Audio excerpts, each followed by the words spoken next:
Hey friends, Earth Day is Saturday, and I know as we think about the topic of the environment and the creation, a lot of us have some ideas about that, and some might be just more emotional or just things we kind of think.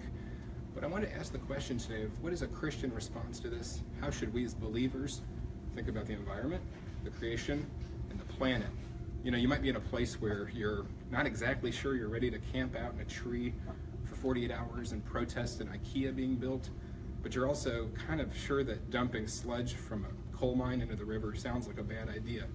But I want us to think about that from a theological perspective and what God and the Bible might have to say about how we view these things. So today we have a few resources, a pretty good stack that I think will help us with this. The first one, Stephen Bouma-Prediger, which is called For the Beauty of the Earth. And I think you're really going to like this one if you have an interest in science and a lot of the scientific data related to topics like climate change and matters like that. He takes a theological perspective, but does a lot that I think people with a science background would appreciate.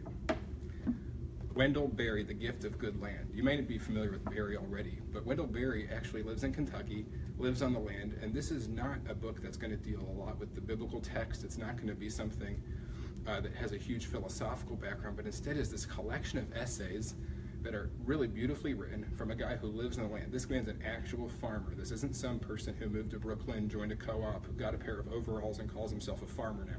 This guy's legitimate, and he's fantastic, and I think you'll really enjoy this collection of essays by Berry.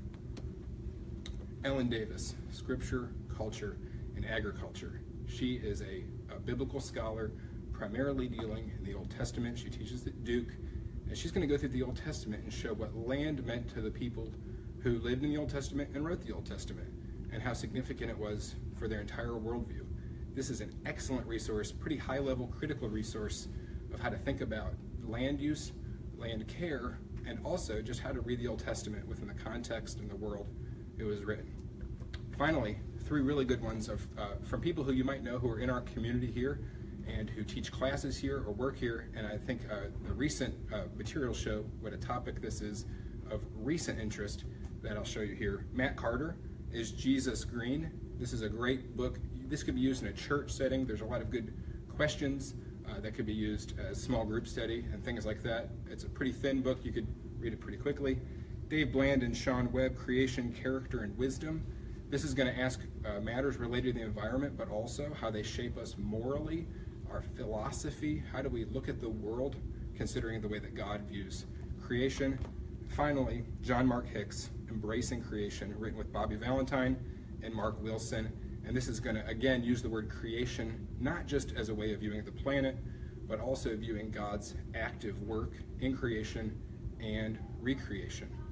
So this is a pretty big topic, and there's a lot of places where we can have fiery emotions and think about things. How good would that be if we allowed the resources that we have to help us build a theological framework of how to think critically about it? So you'll read these. By the end, you might not find yourself wanting to hug a tree, but you also may not find yourself with a bumper sticker that says pave the rainforest. Instead, you might have a view to view the creation the way God views it. We'll see you next time.